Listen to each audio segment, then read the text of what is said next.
Aimar, siin koolis saab õppida ka IT-d. Milliseid oskusi siis täpsemalt saab teie juures omandada?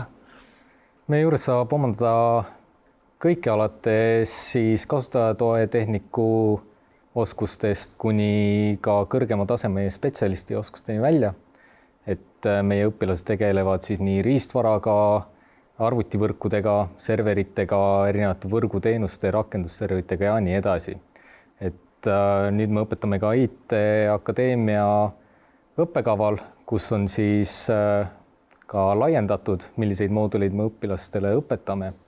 Et näiteks uus lisandus on seal küberturvalisus, pilveteenused ja ka, nagu eelnevalt mainisin, siis serverite riistvara, mida siis eelnevalt 3-aastasel õppekaval ei õpetatud. Kui hinnatud need inimesed on, kes selle eriala lõpetavad? No, nad on väga hinnatud, sest et kõik teenused on tänapäeval digitaliseerumas ja see kõik vajab mingit spetsialisti, kes seda haldab, kes seda majandab ja nii edasi. Et väga palju on võimalusi töötada erinevates riigiasutustes, ettevõtetes ja samuti anname ka üldised baasteadmised, mis on vaja, et ka õpilane, kui ta soovib, ta võib tulevikus ka oma ettevõtte luua. Kui suured on võimalused selle eriala lõpetajal minna edasi kõrgharidust omandama? See eriala IT Akadeemia projekti raames ongi niimoodi välja töötatud, et nad saaksid minna edasi õppima ülikooli. Selleks on meie partneriteks siis TalTech, Tallinna Ülikool ja Tartu Ülikool.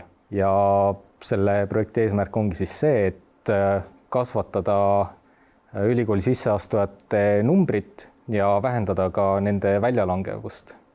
Et kuidas me valmistame õpilasi ette ülikooli jaoks on siis see, et kui varasemalt 3-aastase õppekava raames olid riigieksamid valikulised, siis IT Akadeemia õppekava raames on need kohustuslikud ja juba 2. aastal sooritatakse inglise keele eksam ning 3. aastal siis, kui ma ei eksi, ka eesti keele ja matemaatika eksam.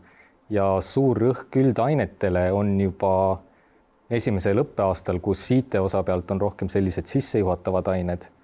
Ja edaspidi läheb siis juba kõik segamini. 3. aastal lõpetatakse oma riigieksamid ära ja siis keskendutakse puhtalt praktikale ja erialaõppele.